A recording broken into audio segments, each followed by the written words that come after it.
Hi, this is Congressman Tom Cole, and this is another one of our weekly congressional chats. I want to apologize because it hasn't been weekly in recent weeks, and that's been due just to the pace that Congress is operating at, particularly on the Appropriations Committee. And quite honestly, as many of you know that are listening to this, we've had serious tornado damage inside my district. I actually missed a week in Washington, D.C., touring tornado damage in Marietta and Sulphur, Ardmore, and other more isolated spots in the district. And then, of course, we recently had a meeting in Sulphur with representatives from FEMA and from our own Oklahoma Department of Emergency Management and city officials, along with business owners, to try and talk through some of the challenges that we have, which are real and difficult. And I want to offer my sympathy to everybody who suffered through this, particularly those three communities that were hit so hard, Marietta and Sulphur, and Ardmore a little bit less so. But look, if it's your home or your business, it's a really shattering situation. We are trying to make sure that we get as much aid as possible. There are restrictions as to what we can do, but sometimes we can loosen some of those or get extra funds, and we're working toward that end. But I just caution everybody, it will take time and it will be difficult to get through. I've lived through this in my own home community of Moore, which has probably been hit by more major tornadoes than any other community in our state. And I know how tough this is. I mean, I've had my friends and family and certainly folks I've known in a community I've lived in for almost 65 years go through these things. And so we're going to do our very best to be helpful in every way. And if you are one of the persons that sadly is a victim, or frankly, if one of your friends or your family is, please reach out and help them. I mean, just knowing you've got their back and being supportive, will be helpful, as well as obviously whatever else we can do governmentally. Having said that, Congress really has been incredibly busy. The things that I've been involved with are some of the things that you've been following in the news. As you know, President Biden made a decision to withhold some of the aid that had been promised to Israel because of disagreements about how that military aid would be used. We certainly always have a right to direct our opinions and whatever, but I think it's really a bad thing to try and micromanage another country's war out of the White House. And in this case, Israel was the victim of a horrific terrorist attack on October 7th. They're fighting a terrorist organization that's committed to genocide and has shown that it's serious about that. It still has hostages held, a few of whom are also American citizens. We're getting really bad news about the number of those hostages that have perished. The Israelis think at least a third of them are probably dead, maybe more. Obviously, there's horrific civilian casualties as well in Gaza, people that are totally innocent, as happens in war. But we need to remember who started this war and, frankly, who wages it amongst the civilian population, and that's the terrorist organization of Hamas. So a lot of us in Congress, honestly, on both sides of the aisle, disagreed very strongly with President Biden's decision to try and hold back arms. That doesn't mean you can't offer advice and whatever, but I don't think we try to leverage our help to a friend and an ally that has been suffered a dastardly attack. So myself, my friend Ken Calvert, and my friend Mario Diaz-Balart, all three of whom are senior appropriators. Ken chairs the Defense Subcommittee. Mario chairs the State and Foreign Operations Subcommittee. Obviously, I'm the chairman of the entire Appropriations Committee, and we bring, we're the ones that provide the funds for those weapons. Brought legislation to criticize and frankly undo some of the president's deal. We were able to pass that legislation through committee and across the floor with bipartisan support. Again, and I know it's very tough for Democrats to vote against the president, but there are certainly some Democrats that feel very strongly about Israel. Actually, many Democrats do. I always consider Israel much more of a bipartisan issue than a partisan issue.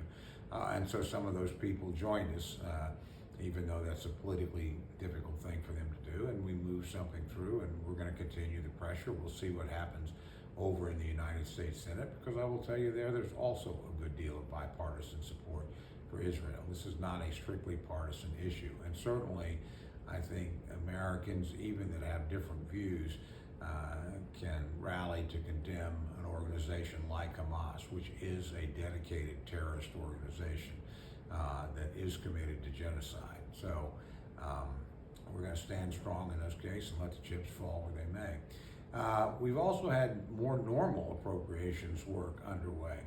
And the way the Appropriations Committee works is you have to pass bills out of subcommittee. That's usually a fairly routine process. Most members on both sides wait until the full committee to offer amendments or to actively oppose.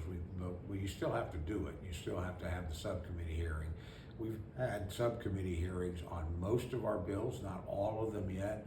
That prepares them to go into committee. We're starting to move bills now out of committee. We recently moved the veterans,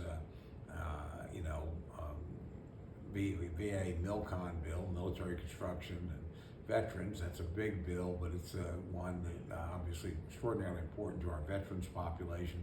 Also important to our military families, because a lot of construction on everything from barracks to hangars to things you have to have at military facilities come through that, as well as the construction that we do for our veteran centers and in our VA clinics and what have you.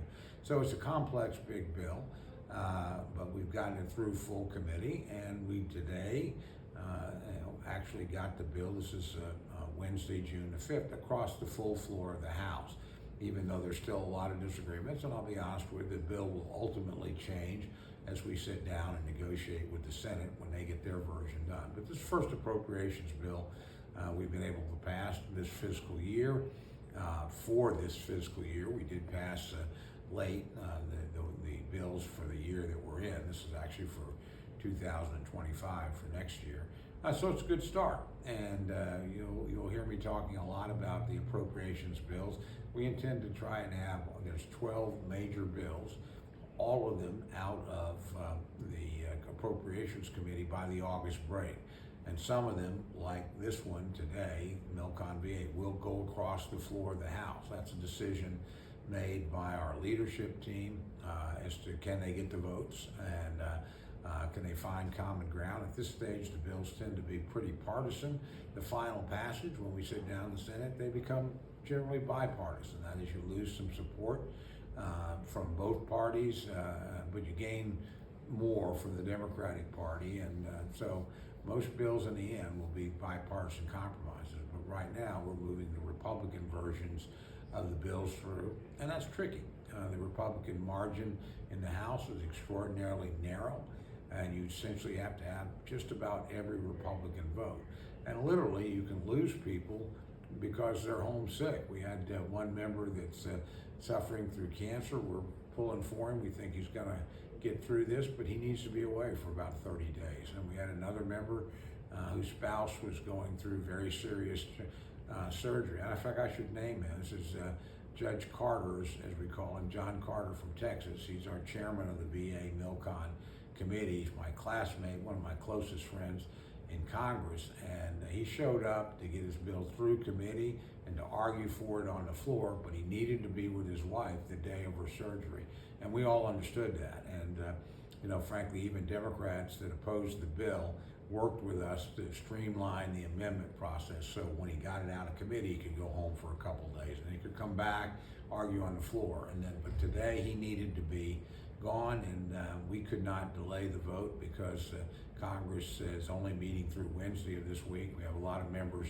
going to the 80th anniversary of the Normandy invasion. That's a very solemn occasion, and this is probably the last of the major ones where there will be any veterans at all left from that heroic moment in the Second World War, where we began reclaiming the European continent from the Nazis, working with our friends, the British, and our friends, the Canadians.